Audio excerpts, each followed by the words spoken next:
This review in this movie is brought to you by Campbell's Chicken Noodle. And if you've seen the movie, you know.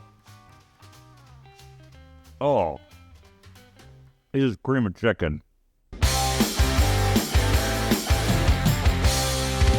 Weapons is written and directed by Zach Cregger, who also wrote and directed 2022's critically acclaimed Barbarian, and the film stars Julia Garner as Justine Gandy, a school teacher at Maybrook Elementary who's missing 17 of her students in her class. They all left their homes in the middle of the night at 2:17 a.m. Even though there's footage of all these kids running out of their homes from Ring doorbell footage in this childlike flying position, Julia is still being accused and ostracized from the town for the disappearance of all her students.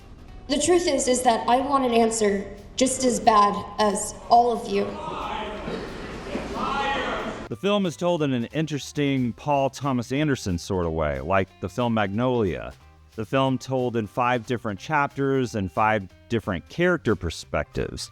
Each perspective all happening at the same time until the climax of the film, where everyone is in the same place at the same time, dealing with the situation that brought them all there to begin with. The story starts with Justine's story and doesn't waste any time getting to the plot. The film starts with narration from a small girl who we don't ever see on camera telling us that this is a true story and that this whole incident we never heard about because the whole town covered it up. This is a true story that happened in my town.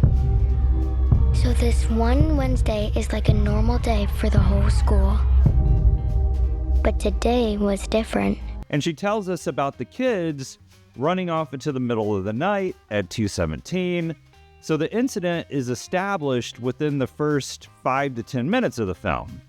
Then it focuses more on the character development of the people in town involved.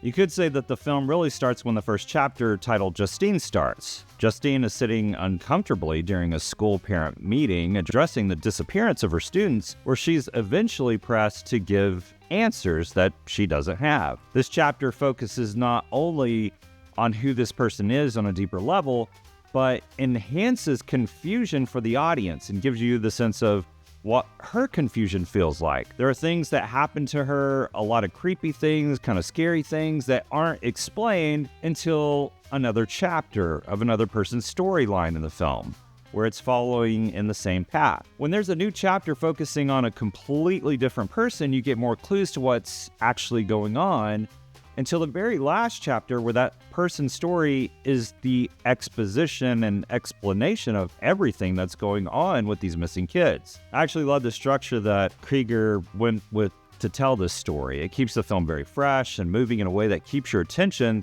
throughout the whole film.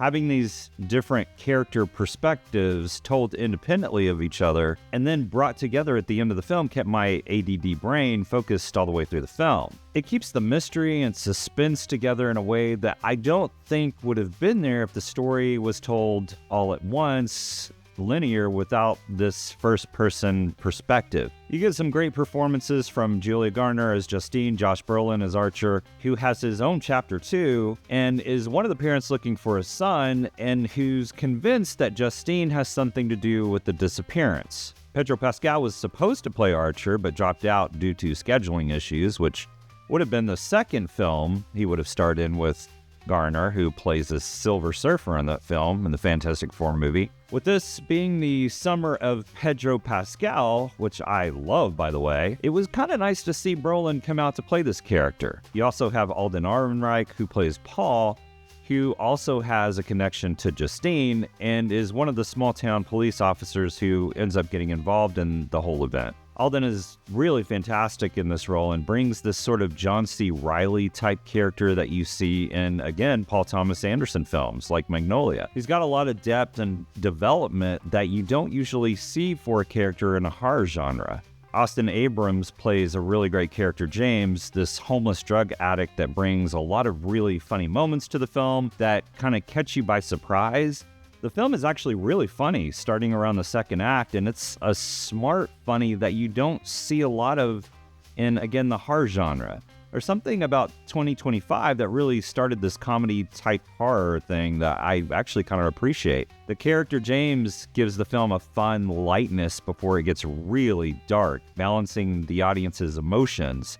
It gets the audience to kind of let down their guard before freaking them out. And it's pretty smart to write in this way because it lets the audience's guard down and they're expecting not to be scared in certain moments, makes it kind of light, leading up to that unexpected scary moment that has a payoff because you weren't ready for it. There really isn't a bad performance in this film, but the standout here is Amy Madigan, who I haven't seen since the 80s and 90s from films like Uncle Buck and Field of Dreams. I had no idea that she was even in this film, and she gives an amazing standout performance that I feel is maybe on an Oscar-winning level here. I was also surprised to see June Diane Raphael in the film. Not a huge role, but she's a lot of fun to watch, especially if you're a fan of the podcast How Did This Get Made, that she hosts with her husband Paul Scheer and Jason Mantzoukas. I think she's great. I love her. I love those guys.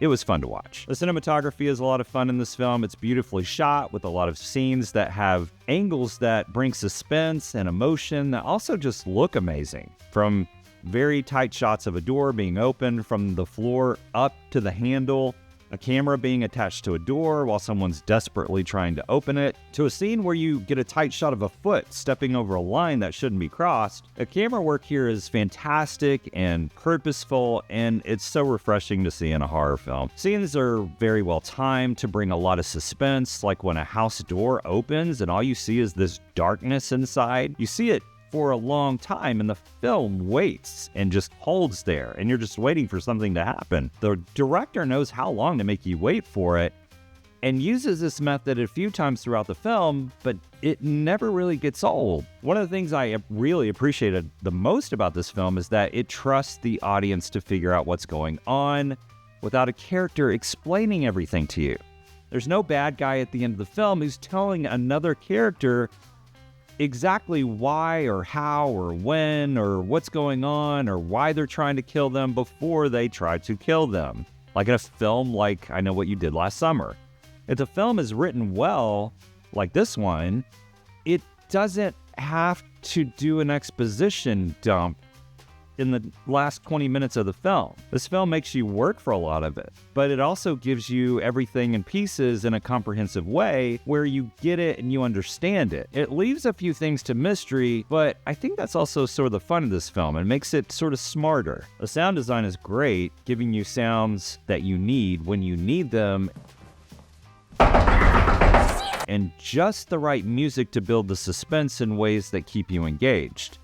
There's awkward, weird screams and bumps in the night kind of thing that really are placed in ways that don't seem cliche and very purposeful. There are sometimes some shocking scenes that when I experience them with a packed IMAX theater, it gives the film a lot of fun experience. From all the gasps and sounds of shock and just the absolute silence of the audience in nervous anticipation makes this film one that you have to see with other people.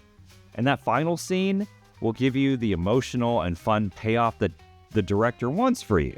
Weapons to me is a pretty much perfect horror film. It's smart, funny, structured so incredibly well, with characters who are engaging and the story told in a way that keeps you guessing, and it's incredibly entertaining. There's great performances all around, and the director really shines through in this film. I'm giving Weapons a 4.5 out of 5 stars because not only was it such a fun, entertaining film, it made me, someone who doesn't really care for horror, appreciate the genre with its smart, engaging storytelling. It's a great end to the summer films of this year before we hit a lot of garbage that's about to hit the theaters in the next month or so. One of the times of the season that I like to call the studio film dump. I really want to know from you guys who are horror fanatics what experience you had from this film. I appreciated it probably in a different way because I kind of was expecting kind of a different film.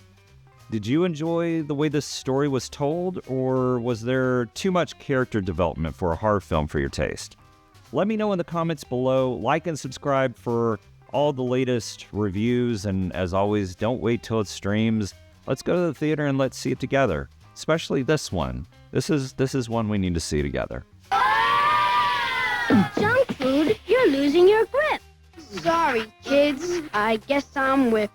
That's because you don't eat the right things. If you want to feel good, you gotta eat good food. Yeah, like delicious Campbell's soup. It's great. That way you won't be skating on thin ice.